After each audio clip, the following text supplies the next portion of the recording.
Thank you and welcome back, everybody. Now, I hope you're getting the hang of how things work. I'm sending you to some breakout rooms and then we can bring you back.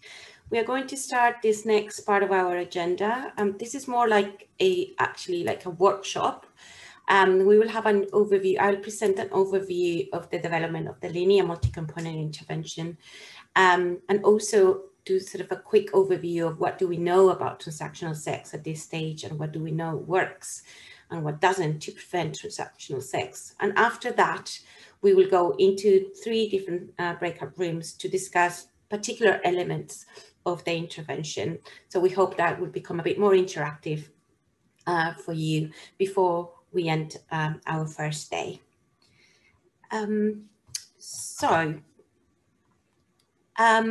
I'm going to give you an overview of the LINEA initiative first. So LINEA, or the Learning Initiative on Norms, Exploitation and Abuse, is an international and multi-pronged project exploring how social norms theory can be used to prevent the sexual abuse and exploitation of children and adolescents globally. And we, from the beginning, decided a geographical focus on Tanzania, Uganda, and Brazil. And our partners here sort of reflect those partnerships. LINEA was established in 2014 and is nested within the Gender Violence and Health Center at LSHTM. LINEA was, from the beginning, organized upon 3 main pillars. And we aim to first contribute to conceptual clarity on transactional sex. Secondly, we wanted to create a community of practice, and that's what the LINEA network is, and many of you are part of that network. And these meetings are also part of that effort to create a community of practice. And finally, our our main aim was to develop a multi-component intervention to prevent age-disparate transactional sex in Tanzania. Next, please. Over this past 6 years, we have been really busy, and because this is our last meeting, I thought let's look back and what we have produced and what we have been doing. So we had 2 meetings back in 2017 and in 2014 and 2017. We reached 383 LINEA network members. Over these years, we curated and produced 28 webinars, which are all posted in our YouTube channel. We created 8 peer-reviewed papers, and you can access them all in Padlet, and 1 evidence brief, but there are more papers and briefs being produced.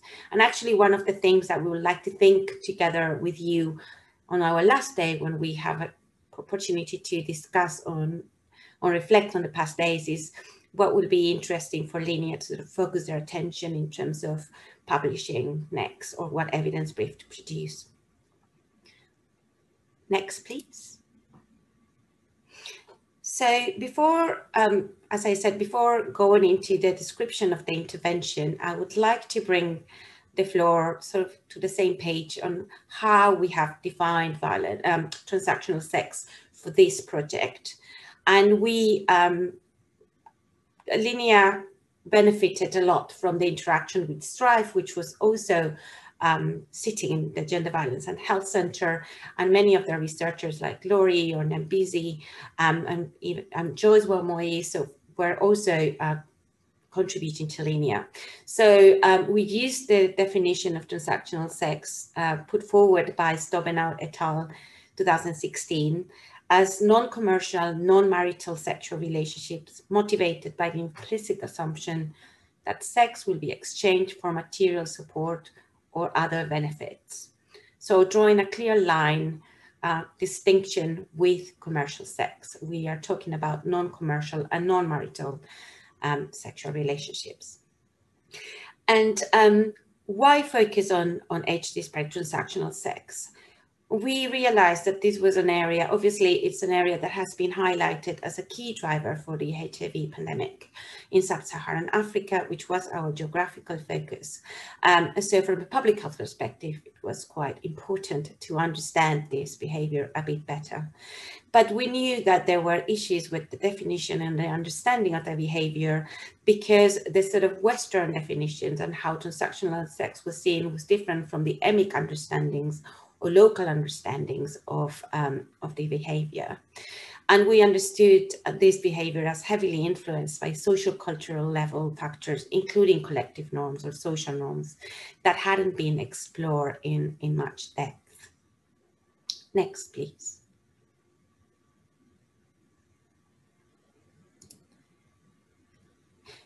So I want to sort of do this is a quick and dirty, if you want, overview of the literature to date. Luckily for me, there's been quite interesting systematic reviews being produced in 2019 and 2020 that made this work a bit easier, but it's not, by all means, it's not comprehensive with all the publications. It aims to sort of give you an overview of the sort of top level insights we have so far from this area. So what do we know about age-disparate transactional sex? We know that it is a complex behavior with blurred lines with commercial sex work, as I explained before. As I mentioned, Strive did great steps in defining it and not conflating it with commercial sex work. However, in the literature, we still find authors suggesting that transactional sex should be seen as one end of the spectrum, of a spectrum that will include commercial transactional sex on one side and romantic relationships that include gifts or financial support on the other. And this is quite important and interesting when we think about programs, social norms programs that try to tackle transactional sex, and we'll reflect upon this a bit more later. Next one, please. In terms of risk factors, we have far more research for girls and young men and young women than for men. And for girls and young women, we know that risk factors are shocks, various kinds of shocks, crisis, epidemics, conflict. They all correlate to a heightened engagement in transactional sex for girls and young women. Food insecurity is a risk factor, living in a home without electricity or running water, non-completion of primary school, no school enrollment, having few assets, and most importantly, it seems that having 6 or 7 socioeconomic risk factors combined really enhance the odds of girls and young women to engage in transactional sex. On the other hand, we know that, as I said, we have far less studies concentrating on men. For them, we know that risk factors are having multiple sexual partners, hazardous drinking, high levels of controlling behaviors, lower education levels, adverse childhood experiences, and higher to medium socioeconomic status. And multiple sexual partners and hazardous drinking have a star because those come more frequently in the reduced literature we have. They seem to sort of be quite standard and be found again and again. Next slide, please. In terms of motivations, we have a well-established literature that identifies financial reasons or poverty, social status, manifested through aspirations for middle-class identity via consumerism, and emotional motivations in which gifts are seen as a demonstration of love, as main motivations for girls and young women to engage in transactional sex. Less studied and less mentioned in the literature is the role of peer pressure or the effort to avoid social sanctions to engage in transactional sex. This is also an area where the results seem a bit contradictory because we find evidence that not engaging in transactional sex might generate sanctions in a particular reference group, for instance, among other young girls. However, in the wider community, it might be stigmatizing. So there's contradictory norms, and this, I think, connects back to the idea of meta norms and different norms competing with each other. On the other hand, for men, we found that sexual gratification, feeling young, so engaging in sexual relationships with younger women makes them feel young, and social recognition of rewards by other men seem to be all motivations for men to engage in transactional sex. We know also from the literature that these motivations, in particular financial, social status, and emotional motivations, are always easy to disentangle from each other. So it's sometimes the literature, I think, are in a way a bit forces the definitions of this is transactional sex for financial reasons, this is for social status, and this is for emotional motivations. But really, we think, or what we find qualitatively is that different people might engage by different reasons in the same relationship or over different relationships, and this might change over time. So it's not as clear cut. Next slide, please. In terms of consequences, again, we have a better established literature for girls and young women. And engagement in age-disparate transactional sex has been associated with inconsistent condom use, that being a pathway then to HIV infection and STIs, unwanted pregnancy, connected then to illegal abortions, school dropout, violence and sexual coercion and rape, and social sanctions, which can be experienced in the form of jealous wives or tarnished reputation in the community. For men, we have evidence that they can see transactional sex as financially draining and diverting resources that they normally will direct to their own families to these relationships. They also relate to, or they report a lack of emotional engagement in these sort of more casual relationships that sometimes transactional sex can be. And also HIV infection, although according to Wamoyi and a review by Wamoyi et al. In 2016, the association with HIV is clearer for women than for men. Next, please.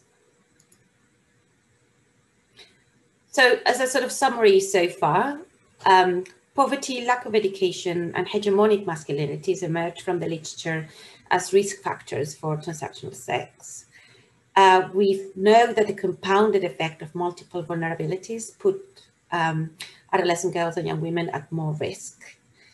And we know that men's engagement in transactional sex seems to be associated with other manifestations of hegemonic masculinities, such as multiple partners, hazardous drinking, and controlling behaviors, which is a form of emotional violence.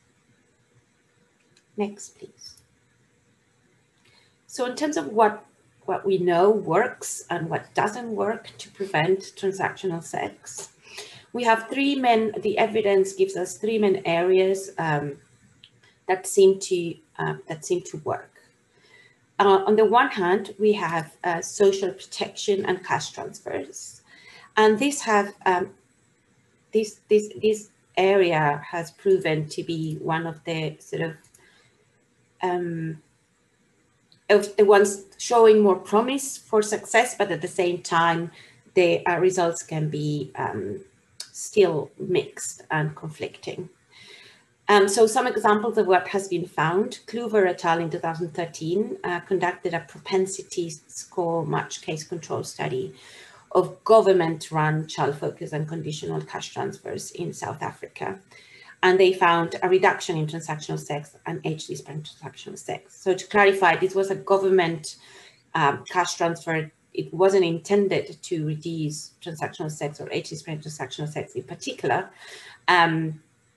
and it was run at the national level, given that it was run by the government. On a latest publication, Pettifor mentions that the data on efficacy of cash transfers in reducing HIV risk is still mixed. So we found that out of 5 studies that have really intended to evaluate the impact of cash transfers on HIV risk in adolescent girls and young women, only 1 found a reduction in transactional sex, and 2 found reductions in reporting with sex with older partners. So they sort of measured both outcomes separately. The next one, please.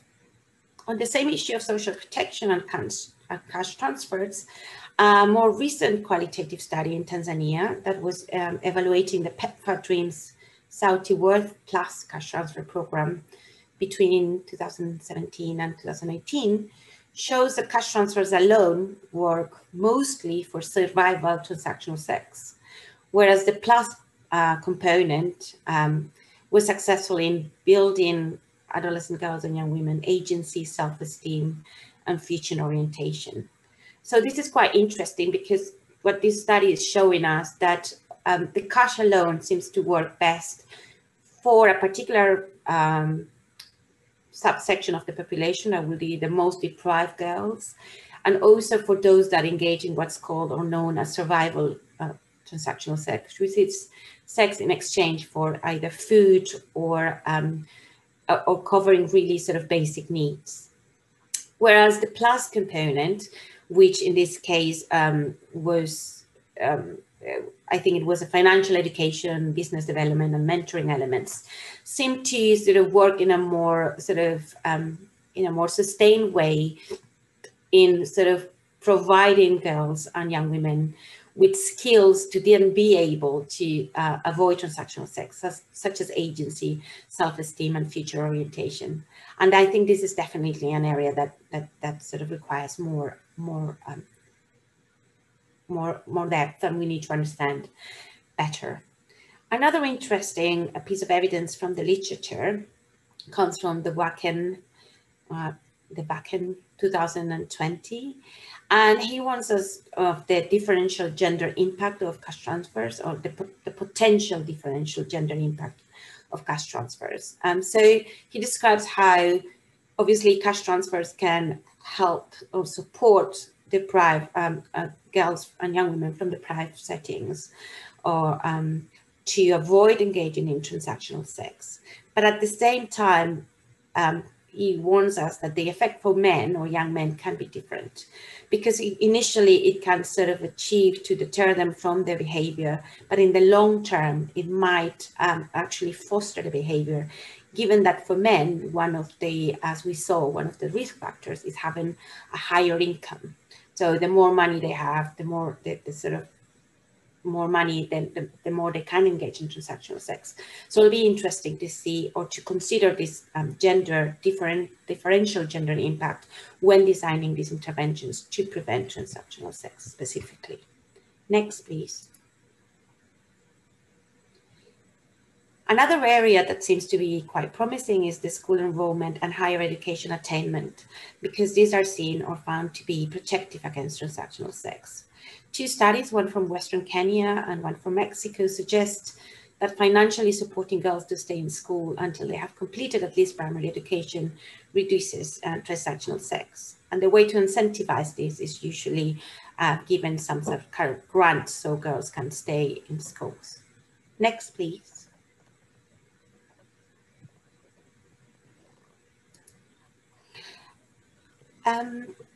Another area that we have evidence for is that of what's called combination prevention. It emerges from the literature as a promising strategy, and as established by Kluwer et al. In 2016. And then after this study from Kluwer, we have other studies that sort of reinforce this idea. In a recent review, actually, this year's review by Mutoni et al., that looked into behavioral, structural, and combined interventions tackling HIV and risk sexual behaviors, including transactional sex.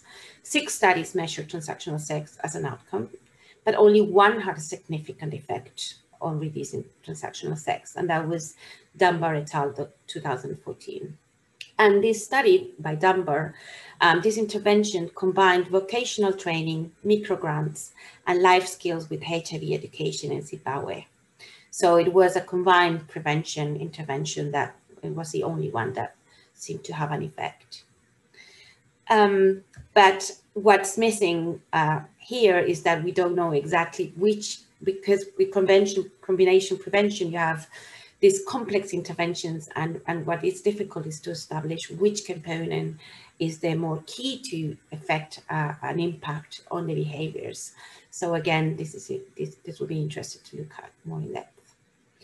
A highlight for me from this evidence is that most intervention is directed to girls and young men thinking about that there are some young men that can also engage in transactional sex themselves with older women.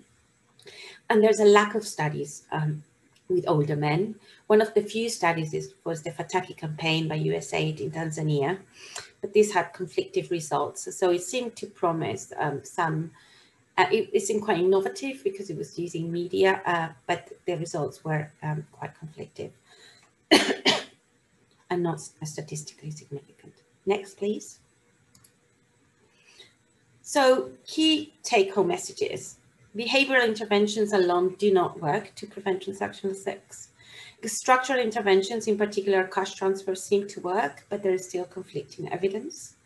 Cash transfers seem to work better in combination with skills training and mentorship programs. Cash transfers alone seem to work mostly for the most deprived or women and girls engaging in survival transactional sex. There might be gendered impacts of cash transfers on transactional sex, and combination prevention represents a promising approach. Next, please. In terms of programmatic gaps, school enrollment and higher education attainment can be achieved through financial incentives, but also through reflection and mentorship schemes, and there's not much on that in the literature. Likewise, interventions that engage men, not just girls and young women, are lacking from the evidence-based. Another thing that was quite salient for us is that gender transformative interventions that incorporate a clear gender and power lens, so widely used in other gender-based violence interventions, it seems to be lacking from transactional sex interventions. Working with peer groups to critically reflect on long and short-term implications of sexual transactions and build related skills seem to be an area that could be more explored. Again, it's being used in other sexual reproductive health areas, but it hasn't been incorporated in the evidence we saw for transactional sex. And social norms interventions that shift norms that facilitate transactional sex as part of the structural interventions should also be considered, and this could be paired with the cash transfers that we've seen are also promising good results. Next, please. Anna-Marie, you've got about 5 minutes to go as well. Okay, thank you. So now that we sort of have an overview of how the evidence looks, we want to present the intervention development process for the LINEA project that took into account many of these insights. So the LINEA development process had main 4 stages: the formative, the initial collaborative design, the feasibility study, and then the final collaborative design. We have included the different activities in each of these stages, and we are going to go more in depth into the different group works, so I'm not going to go into much detail. But you can see also the outputs that were related to each of these stages that finally has taken to a finalized version of the curricula and the radio drama. This is us working throughout the years on this project. And next one, please. So how does the LINEA intervention look? We have, in keeping with the evidence, we have a combination of a curricula that aims to generate critical reflection for girls and for adult men. So we took on board the idea that not only girls, but also men need to be included in the intervention efforts.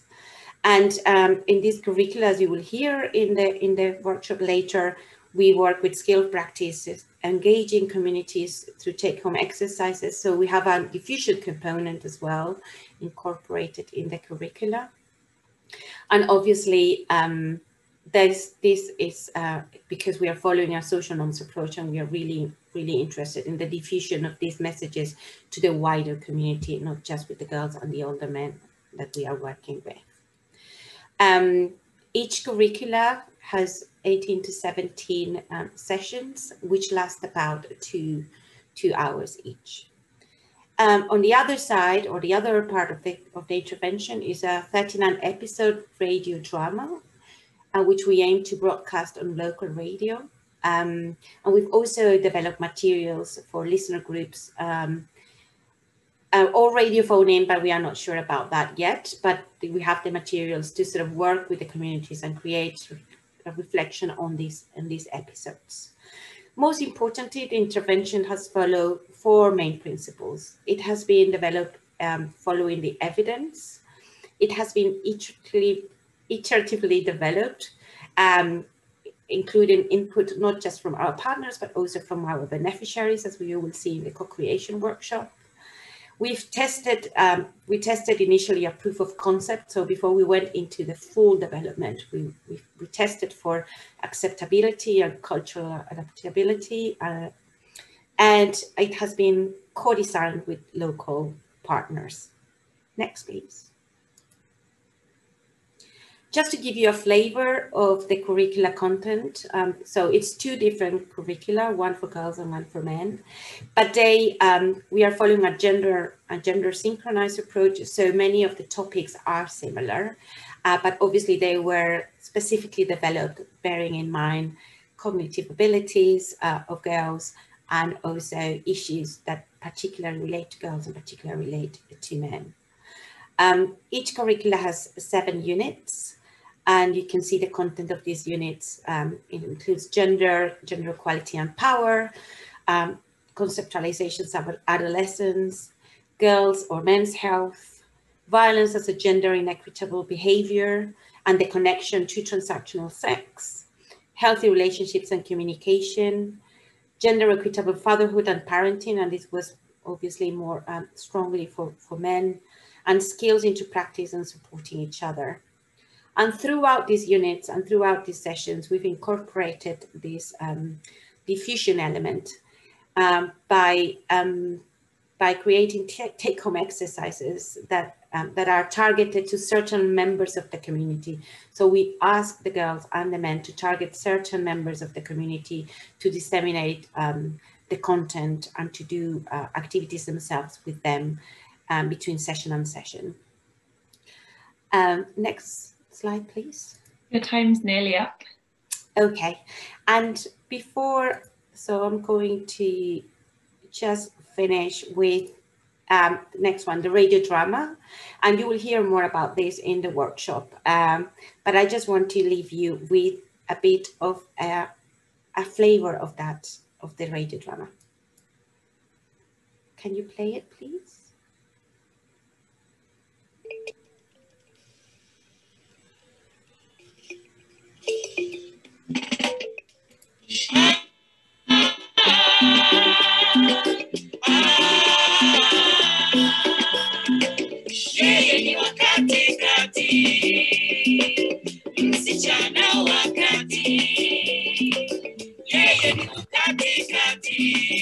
Thank you. So I will leave you with that. I hope you enjoy the workshops where you will be able to learn more about the intervention and how we developed it. And again, you are going to be sent to these particular groups after I finish this presentation. Thank you.